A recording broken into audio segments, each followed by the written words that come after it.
kalfadhigii golaha deegaanka degmada Boorama oo bariyaha noo socday kaasoo aanu kaga hadlaynay arrimo khuseeya sidii ay u shaqayn lahaa golaha deegaanka iyo siyaasadihii waaxaha golaha oo ajandihiisa aanu intiisa badan gabagabeynay laba ka mid ah aanu dib u dhiganay hawlaha oo nagu batay awgeed ajandayaasha oo hawsheedu batay awgeed waxaana soo gabagabeynay shalay oo ay bishu ahayd 21 Oktoobar 2013 qodobada aan soo saarnay waxay ahayd waan ansixinay siyaasadihii waaxaha golaha deegaanka ay ku dhaqmi lahaayeen oon finalize gareynay waxa kale oo isla garanay qodobada ugu muhiimsan miisaaniyadda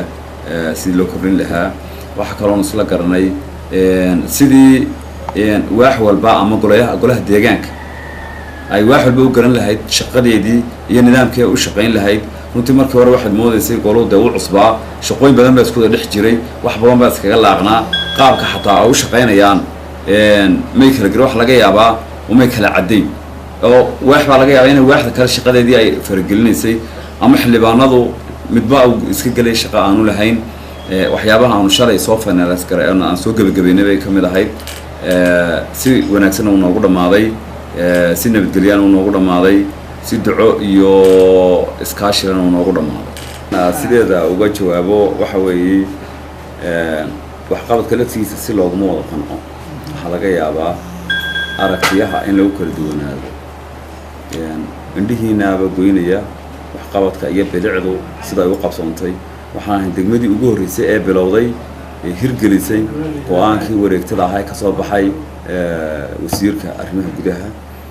waana arkaysaa magaalada kale wadooyinkeedu siday ahaan jireen waxaan ka qaban iyo imika isku mid ma waxyaabaha qabsooma ku muuqdaan bilicduna sideeda u socotaa waana wadnama mashaariic hirgashay ninka oranaya deegaan ku feer garoonay malaha magaalo safar ku yimid jidka isaguna dadkan reer xaafadan Sheekh Rajaar oo iyaguna ay cabasho ka sheegayeen jidkaas markaa maxay idin ka qorshaysan bilowgiisa saaka ayaanu shirka ku kala tagnaa halkan guddiga xaafadda Sheekh Rajaar oo wada hadalnay waxaana isla garanay jidkii in la bilaabo weegan haduu la helo